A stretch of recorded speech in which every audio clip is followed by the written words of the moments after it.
Docteur Carlos Lopez, un tour d'applaudissements, s'il vous plaît.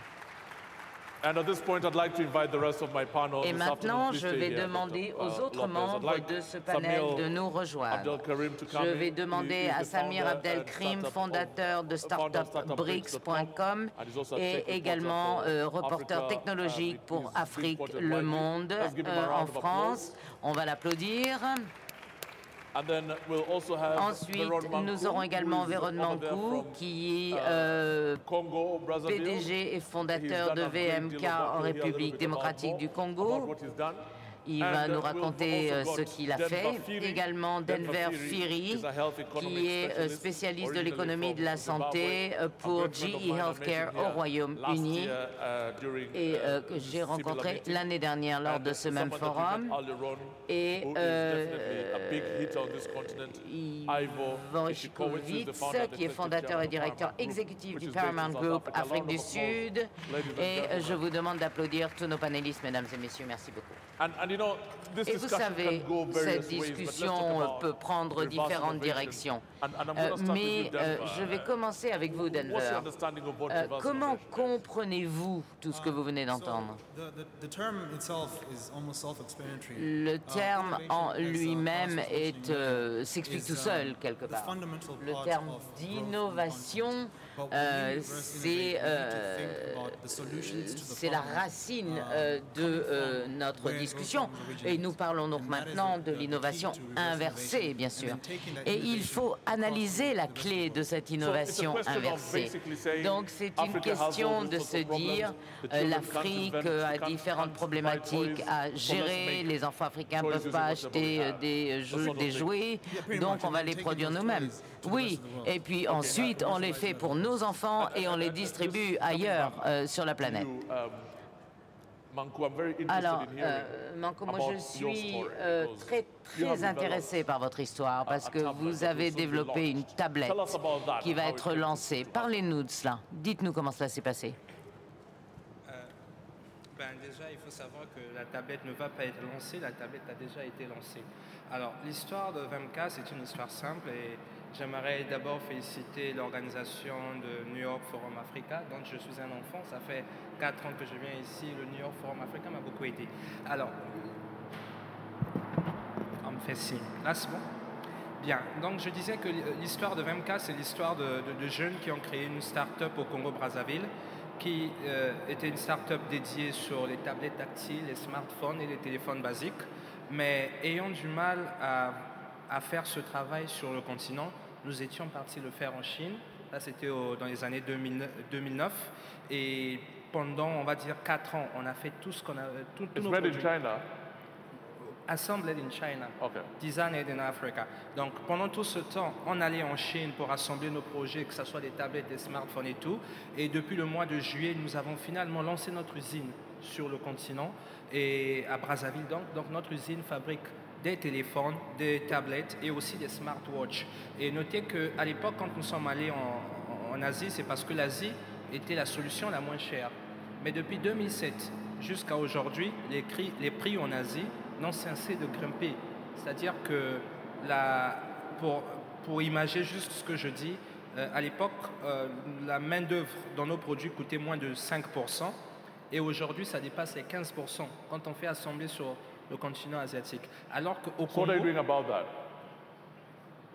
Congo, ces 15% peuvent nous permettre de former des gens sur place et de leur permettre de travailler pour cette technologie-là à moindre coût. Donc aujourd'hui, l'Afrique est devenue moins chère que la Chine. C'est pour ça que nous avons rapatrié notre production et la qualité est pratiquement la même. C'est-à-dire que quand nous avons assemblé notre premier téléphone au Congo, nous l'avons emmené en Chine pour des tests. Les Chinois étaient incapables de dire lequel des 2 exemplaires qu'on leur avait envoyés était made in Congo et made in China. C'est-à-dire qu'en parlant de technique, je pense que les résultats sont là. Mais le plus important dans notre projet, ce n'était pas tant la technique. La technique, j'ai toujours dit que c'était peut-être la chose la plus simple à faire.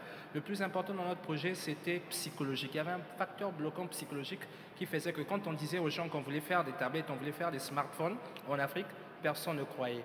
Et c'est pour ça qu'on a eu du mal à se faire financer, parce que psychologiquement, en Afrique, on se dit qu'il y a des technologies, il y a des choses qui sont faites pour l'Occident et pas pour nous. Et nous, on a réussi à démontrer le contraire. Notez que, par exemple, il y a plusieurs entreprises chinoises qui vont assembler au Congo pour le marché africain. Preuve qu'on a réussi un pari.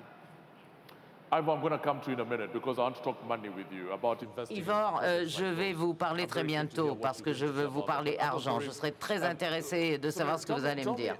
Alors, Samir, en fait, qu'est-ce que vous avez vu, qu'est-ce que vous avez entendu se faire sur le continent en ce qui concerne ces projets-là, où il y a de plus en plus de personnes impliquées qui travaillent sur des projets pour le continent sans dépendre de la Chine, par exemple, à part pour l'assemblage. Bonjour à tous. Je suis très honoré d'être ici à Libreville pour parler justement des innovations en Afrique. Donc en fait, Startup BRICS, nous sommes basés en Afrique, mais aussi nous couvrons l'innovation dans les pays émergents, notamment en Inde, où nous sommes basés physiquement. Et ce que je pense par rapport aux innovations dans les pays émergents, c'est que si on prend le cas de l'Afrique, si on se demande quelle est l'innovation qui demain qui sert l'Afrique et qui pourrait être utilisée à l'international, il y a une espèce de plafond de verre qui est en fait le passage, si vous voulez, à l'échelle, le passage à l'international, le go-to-market qui ferait qu'en Europe, en Asie ou aux États-Unis, on pourrait demain utiliser des technologies africaines. Alors il y a des success stories, il y a VMK, il y a aussi par exemple M-Pisa qui aujourd'hui se développe en Europe de l'Est parce que ça répond à des besoins bien précis, mais ça reste quand même assez minoritaire. Et ce qu'on a étudié en fait dans les pays émergents, notamment en Asie, et l'exemple asiatique il est assez intéressant, c'est de voir comment est-ce que les startups asiatiques, comment est-ce que les innovateurs chinois ou indiens ont utilisé leur diaspora, ont utilisé leurs expatriés comme passerelle, comme accélérateur en fait d'internationalisation. Et c'est comme ça qu'ils ont de la croissance et c'est comme ça qu'ils ont de l'attraction. Okay, we'll come to that in a minute. Alors, on va y revenir. Non, ce que je veux savoir maintenant, c'est comment ces entreprises fonctionnent sur le continent. Quel est leur état de santé financière? Mais est-ce que vous pensez qu'il y a en fait suffisamment de soutien pour ces entreprises de quitter la Chine et de se relocaliser sur le continent africain? Un gros problème en Afrique, c'est le financement de l'innovation. Et c'est le déficit de politique publique qui permet de soutenir et de financer les innovateurs. Alors ça passe. Alors il y a toujours le rôle de l'État qui doit être présent, qui n'est pas suffisamment en Afrique pour justement financer les innovateurs. Donc ça c'est la part du public, mais il n'y a pas aussi d'investisseurs privés. Il faut savoir que je crois que la plus grosse levée de fonds qui a eu lieu au Kenya, qui est pourtant la Startup Nation du continent, elle ne dépasse pas 2 millions de dollars. Et ça, c'est quand on regarde les levées de fonds qui ont lieu aux États-Unis, dans la Silicon Valley, c'est juste rien. La question, c'est effectivement, il n'y a pas assez de financement, mais du coup, il faut presque, je dirais, innover pour voir comment financer, si vous voulez, l'innovation. Et une idée, par exemple, c'est justement la diaspora. How do you do that? How do you do that? Comment est-ce que vous faites ça? Demain, imaginez, lancer. Comment est-ce qu'on finance les innovations, par exemple aux États-Unis ou en Europe, avec des plateformes de crowdfunding comme Kickstarter? Kickstarter permet de financer des milliers d'innovations, parfois même des prototypes. C'est-à-dire que l'idée est financée avant même d'avoir un produit. Alors après, il y a toute une chaîne de valeur qui est faite, notamment avec la Chine. C'est Shenzhen. C'est parce qu'il y a Shenzhen, c'est parce qu'il y a les usines hardware de Shenzhen que Kickstarter marche, parce que tout ça, ça fait partie d'une chaîne de valeur. Mais pourquoi ne pas imaginer demain 2, 3, 4 Kickstarter africains qui permettent de financer les innovations africaines? Ça, il n'y a pas. Et ça, il faut le créer. Alors, je ne dis pas qu'il n'y aura jamais, mais ça, ce sont des initiatives à lancer. Denver, talk to me about health. Health is a real Denver, problem on the parlez-moi de la santé parce que c'est un vrai problème chez nous. Donc on a besoin de soins, de santé, de qualité, avoir les infrastructures nécessaires. Qu'est-ce qui se passe dans ce domaine-là? Où sont les opportunités? Et que devons-nous faire de plus? Il y a beaucoup d'opportunités. Richard Archester hier a souligné le développement d'un nouveau vaccin contre l'Ebola. Et c'est bien sûr un exemple classique d'innovation. Et nous l'avons développé ici, mais nous allons pouvoir l'exporter dans les autres pays du monde afin qu'il soit utilisé là-bas. Parce que comme nous le savons, une maladie ne se limite limite pas à une seule géographie, mais peut s'étendre partout, surtout dans cette ère où tout le monde voyage. Et il y a certains domaines également où je pense que nous devons être beaucoup plus attentifs que nous ne le sommes. Il y a un domaine, par exemple, qui a trait aux nouveau-nés. Les nouveau-nés, plus de 30% d'entre eux naissent avec la jaunisse, c'est-à-dire l'incapacité de métaboliser certains composés. Et au départ, on pensait qu'il fallait les exposer au soleil. Mais il faut en fait utiliser un rayon de lumière bleue pour leur permettre justement de guérir. Et nous avons créé ces lumières LED bleues qui émettent une lumière de 450 nanowatts et ça a été utilisé pour traiter ces nouveau-nés. Est-ce que ça a été conçu en Afrique? En fait, c'est un défi mondial, cette histoire.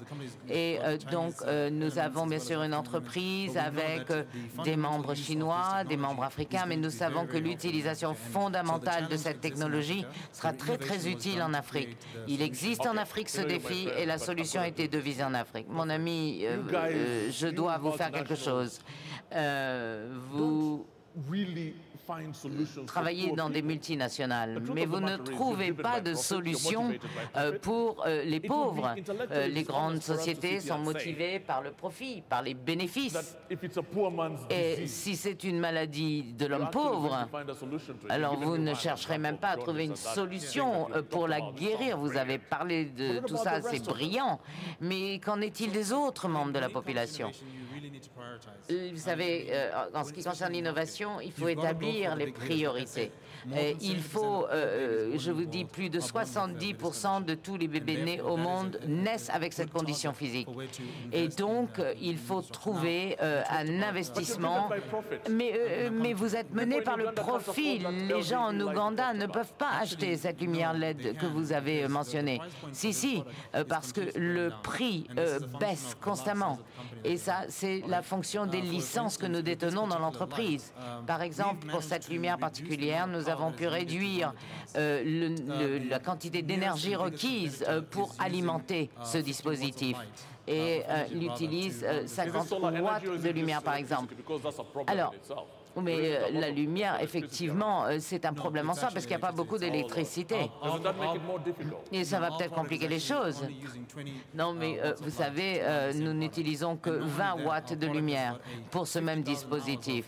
Et ceci procure 50 000 heures de lumière par opposition aux 20 000 heures qui sont dispensées par la lumière traditionnelle. Alors, notre prix, c'est peut-être plus cher que celui du concurrent, mais en fait, quand vous regardez toute la chaîne de valeur, et effectivement, quand vous allez pouvoir être le propriétaire exclusif de ce dispositif, vous verrez que c'est extraordinaire. Parce que, est-ce que vous prêchez ici pour votre paroisse? Non, non, je ne prêche pas. Je vous parle des choses dont nous devons tenir compte lorsque nous parlons de ce genre d'innovation. Donc, il peut vous vendre des frigos aux Esquimaux, monsieur. Et je vais demander à cette dame de venir. Donnez-lui un micro le plus vite possible, s'il vous plaît, parce qu'on n'a pas beaucoup de temps.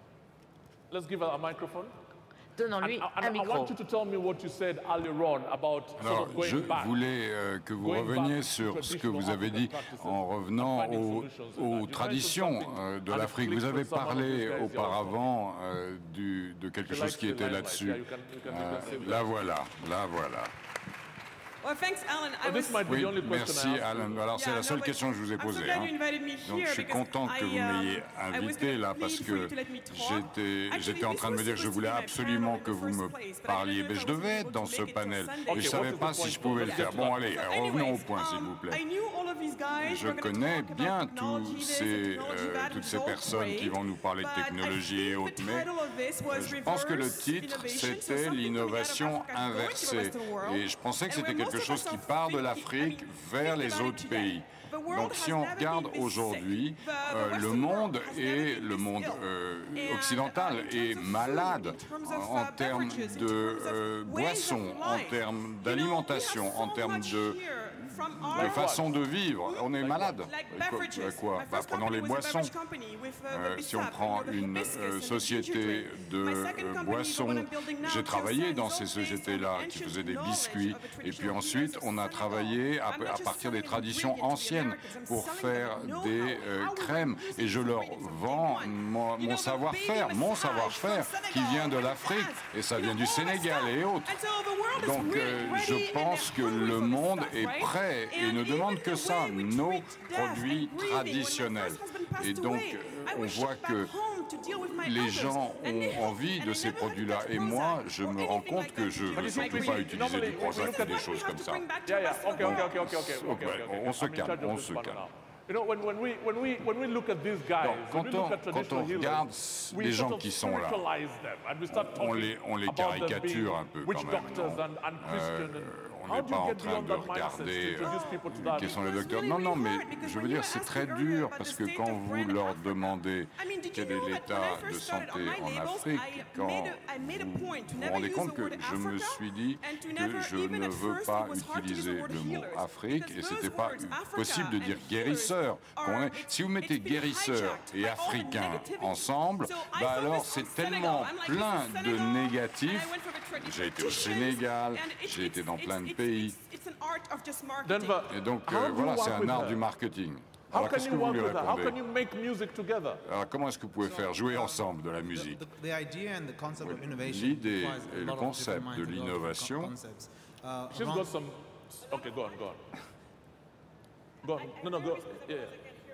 Non, je disais que l'idée de l'innovation, ce n'est pas unique à un individu. On doit travailler ensemble pour trouver une solution. Oui, c'est bien, mais vos produits qui sont mondiaux et tout ce truc, je vous trouve comme étant mes pires ennemis.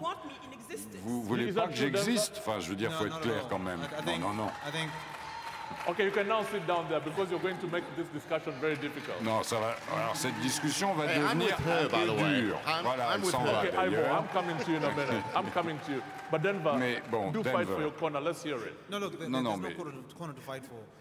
je veux pas rentrer dans un combat. On essaye tous de faire la même chose de façon différente.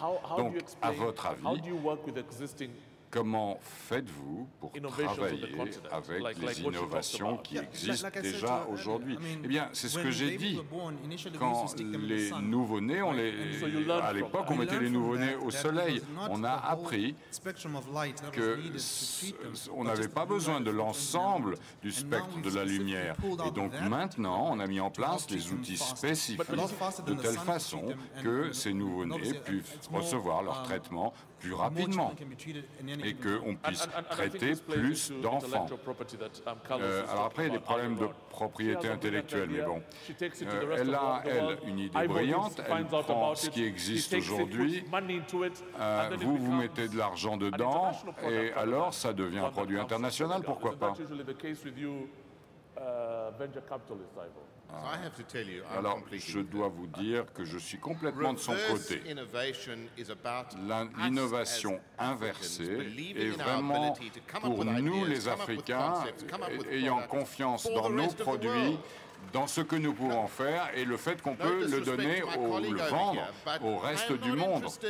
Je n'ai aucun intérêt dans la technologie qui est développée en Europe, aux États-Unis ou ailleurs, ou qui vient en Afrique, ni même la technologie chinoise qui vient en Afrique. Je veux qu'on fasse les choses ici.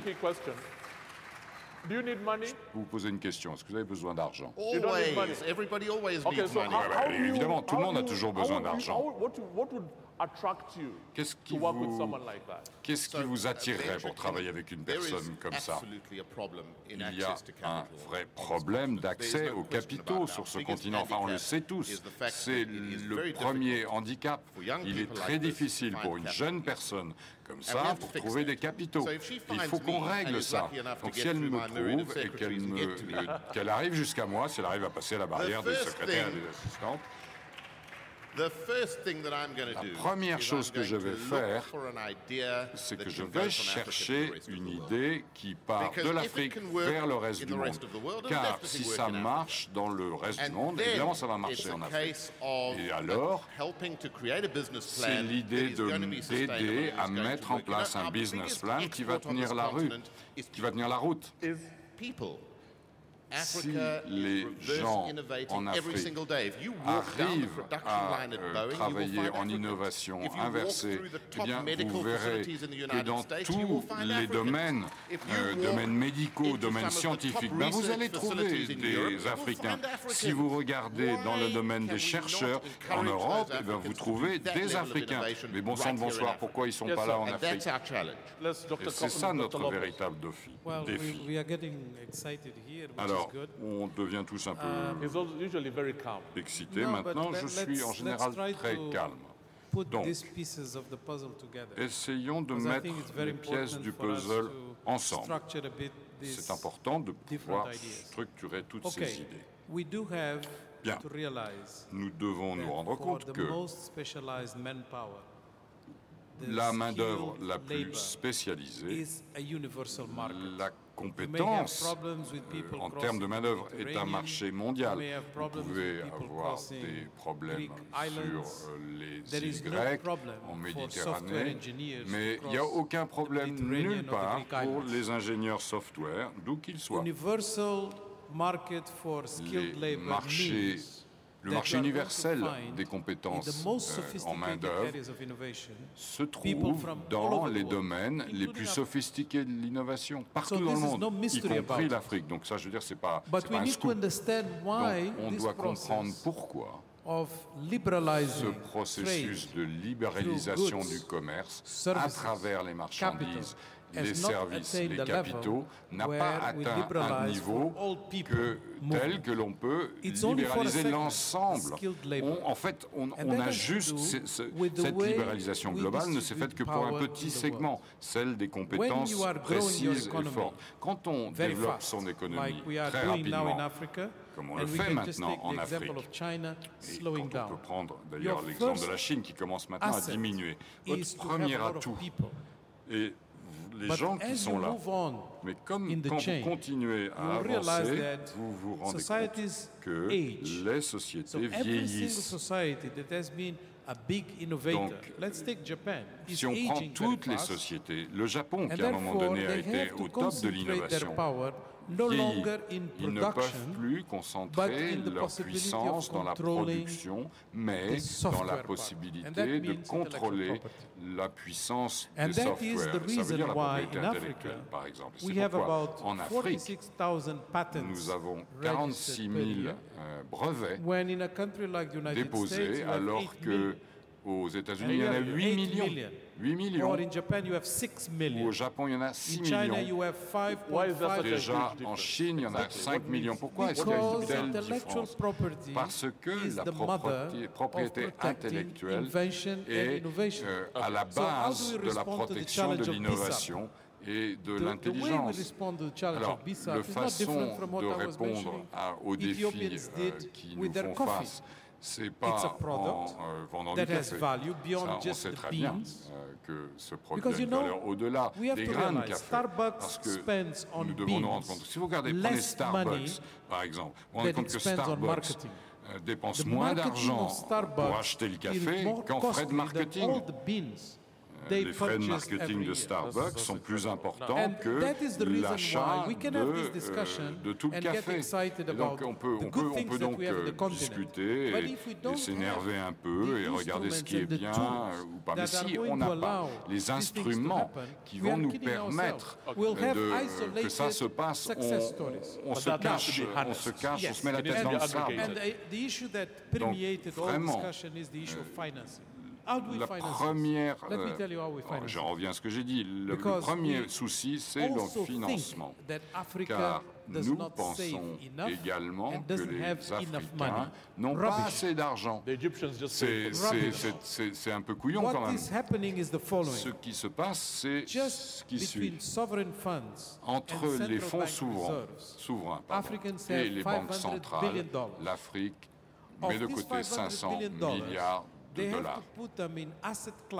Alors, ils doivent mettre en actifs, en investissement, et ils n'investissent pas assez en Afrique, parce que la réglementation est telle que pour garder la notation AAA, eh bien, il faut le garder. Ben voilà, mais enfin, cela dit, il n'y a aucun fonds ou aucun pays à AAA en Afrique. Et donc, en fait, l'Afrique contribue à la richesse des autres pays. Alors ensuite, si on passe au point suivant, l'Afrique transfère plus de 6 milliards de dollars, comparé à 50 milliards, nous, en taxes, en douane et en transport. Donc nous sommes les premiers à payer, nous sommes les premiers à payer autant. Donc, il y a 1000 milliards de dollars qui sont épargnés. Si on en prenait un tout petit peu, eh bien, on pourrait sans problème régler les problèmes des startups ou trouver les fonds en capitaux privés, mais nous devons faire attention de commencer à croire qu'on y est. On a besoin de politiques qui s'inscrivent dans la durée. Je suis complètement d'accord avec vous, mais il y a un problème quand même. Nous devons avoir d'abord une culture d'investissement dans l'innovation en Afrique. J'ai vu des Africains qui ont investi dans l'innovation chinoise, américaine, bien avant qu'ils investissent dans l'investissement africain. Le capital est là, mais les institutions financières, mais les investisseurs privés doivent avoir confiance dans notre capacité. Ce qui nous bloque le plus aujourd'hui est notre manque de foi et de confiance dans notre propre capacité. Pourquoi, comment voulez-vous avoir confiance quand vous savez? C'est quoi la croyance, la foi? Je crois que ça n'a rien à voir avec le fait qu'on peut perdre de l'argent. C'est notre capacité de créer notre propre succès. Vous générez de la croyance lorsque vous êtes capable de faire en sorte que les gens croient dans leur futur. Et pendant des décennies, on nous a dit « mais non, les autres sont meilleurs ». Et donc, ce n'est pas vrai. La prochaine génération sera notre véritable fondation. Ils ne croient plus que les autres sont meilleurs. Ils pensent qu'ils vont nous aider à passer à la prochaine étape. Oui, vous êtes d'accord avec... vous n'avez pas de problème avec ce que j'ai dit. Vous êtes d'accord. On a 1000 milliards de dollars d'épargne et on ne les utilise pas parce qu'on n'a pas confiance. Bon, alors, je vais vous poser des questions, vous n'êtes pas juste des spectateurs ici. Je voudrais que l'on réfléchisse à la diaspora, qui sont en dehors du continent, et comment on peut, d'une certaine façon, les pousser à nous aider à développer le continent. Qu'est-ce qu'on peut faire de plus pour que la diaspora nous aide encore plus? Je pense qu'il n'y a pas que la diaspora wealthy qui a beaucoup de moyens qui peut aider à promouvoir et à adopter les innovations africaines pour les promouvoir à l'international. Je pense qu'il faut tout simplement, l'Afrique c'est un continent émergent, il faut tout simplement voir les success stories d'autres régions émergentes dans le monde. Il y a deux régions qui servent un peu de modèle lorsque l'on parle de reverse innovation. Il y a la Chine et il y a l'Inde. D'ailleurs, qui est le nouveau CEO de Google ? C'est un Indien. Pourquoi? Parce qu'aujourd'hui, dans la Silicon Valley, 30% des ingénieurs d'Apple sont indiens. Dans la Silicon Valley, la plus grande concentration de talents, d'expatriés, de talents de la diaspora indienne, c'est dans la Silicon Valley que ça se passe. Alors, pourquoi prendre les success stories et s'en inspirer pour l'Afrique? L'Afrique doit apprendre ces success stories. Aujourd'hui, il y a des solutions, il y a des startups qui étaient des startups qui sont aujourd'hui des géants technologiques, comme par exemple... Je parlerai aussi d'un exemple africain. Si on regarde par exemple WeChat qui est l'espèce de WhatsApp chinois, aujourd'hui WeChat est en train de s'étendre, de se répandre en Europe et aussi aux États-Unis en targetant directement la diaspora chinoise qui l'utilise, qui en parle autour d'elle, qui évangélise. Aujourd'hui, il y a des non-chinois, il y a des Européens, il y a des Français, il y a des Anglais qui utilisent WeChat parce que c'est plus pratique, parce que sur WeChat, contre un WhatsApp, on peut bloguer, on peut réserver à manger. Voilà. Ensuite, par rapport... mais il y a un exemple africain qui, à mon avis, est révélateur. Tout le monde connaît Nandos. C'est la chaîne de restaurants sud-africaine qui est plutôt, la spécificité, c'est que c'est plutôt la cuisine mozambicaine. Aujourd'hui, Nandos a commencé avec une boutique à Johannesburg. Ils ont fait un travail de diaspora marketing très réfléchi qui peut inspirer toutes les boîtes africaines. Ils se sont dit, on va ouvrir des restaurants dans les villes où il y a beaucoup d'expatriés sud-africains. Ils ont commencé avec une boutique à Londres, etc. Aujourd'hui, on trouve des boutiques Nandos, même à Singapour. Et c'est comme ça qu'ils ont réussi à conquérir le monde. À partir d'une boutique à Johannesburg, aujourd'hui, il y en a en Australie, il y en a aux États-Unis, il y en a en Europe. Monko, I know you want to pick up on that point, but I also want you to answer for me. Oui, vous allez continuer là-dessus, mais on va revenir à la question de l'éducation et de la formation. Parce que à Brazzaville, au Congo, je voudrais qu'on revienne à l'éducation. Qu'est-ce qu'on peut, comment il faut faire? C'est difficile. Comment on peut faire pour que ces gens aient les bonnes compétences au Congo? Mais vous savez, aujourd'hui, on parle tous de la Silicon Valley. Il y a beaucoup de pays en Afrique qui veulent copier la Silicon Valley. Ce qu'ils oublient, c'est qu'il y a une culture qui a fait que la Silicon Valley devienne ce qu'elle est. C'est-à-dire que quand on voit, par exemple, le système américain où on voit des jeunes s'habituer avec tout ce qui concerne l'innovation, la création depuis le bas âge, depuis l'école primaire, le collège et le lycée. Chez nous, en Afrique, la seule chose pratique qu'on fait au collège, au lycée et tout, c'est l'éducation physique. Bon, c'est bien beau qu'on a besoin de beaucoup d'athlètes en Afrique, mais il faut qu'on comprenne que ce n'est pas à 20 ans que quelqu'un doit commencer à cultiver, on va dire, à s'approprier cette culture d'innovation. Ça doit commencer au plus bas âge. Et là, on est un peu faussé, pas seulement dans les pays francophones, mais dans les pays anglophones aussi. Ce qui fait que les meilleures innovations... Oui, les meilleures innovations qu'on trouve aujourd'hui, c'est plutôt les innovations qui sont basées sur le système D que vraiment le système réel. Mais j'aimerais dire une chose à propos de la diaspora. Le truc, c'est quoi? C'est que si on doit faire en sorte que la diaspora aide le continent à se développer, il faut que les membres de la diaspora changent leur mentalité. Parce que beaucoup de gens de la diaspora pensent que aider la famille, c'est d'envoyer un taxi, c'est d'envoyer l'argent pour construire une bicoque ou quoi. Non, il faut aussi que la diaspora se constitue entre elles pour financer des projets. On voit par exemple au Maroc, la diaspora est un grand outil que les Marocains utilisent pour financer des projets.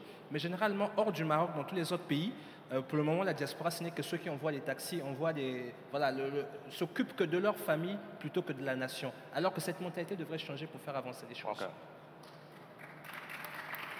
And then, moving forward, do you think organizations like yours Pensez-vous qu'une organisation comme la vôtre a un rôle à jouer pour soutenir le développement dans le continent? Comment voyez-vous cela? Oui, est-ce que vous avez l'envie? Oui, bien sûr. On a eu un séminaire sur le leadership il y a peu, où on a fait se réunir des ministres de la Santé, et la question clé qui était posée, c'est si vous aviez un peu de temps, que pourriez-vous répondre? Et si vous aviez un peu d'argent, dans quoi investiriez-vous? Dans l'éducation. Parce que grâce à cela, on arrivera à innover. On est très ouvert, on apprend de chacun. Je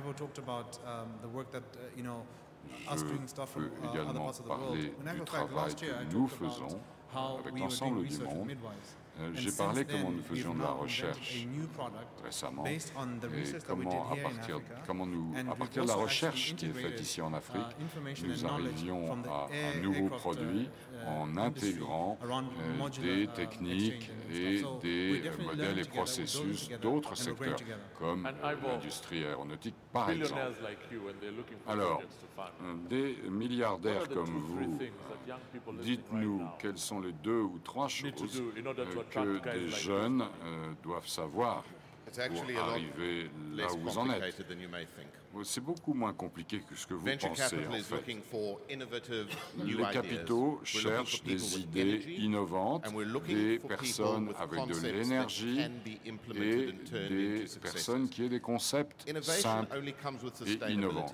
L'innovation ne vient qu'avec la durabilité. C'est un impératif important qui est nécessaire. Mais il faut donc que l'on ait derrière cette innovation des capital risqueurs qui soient prêts. Mais on ne sera jamais en manque d'innovation. On peut être en manque de capitaux.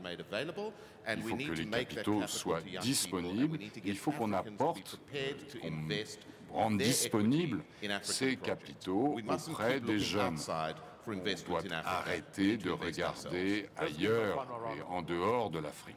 Pour nos investissements. On peut trouver ça dans notre continent.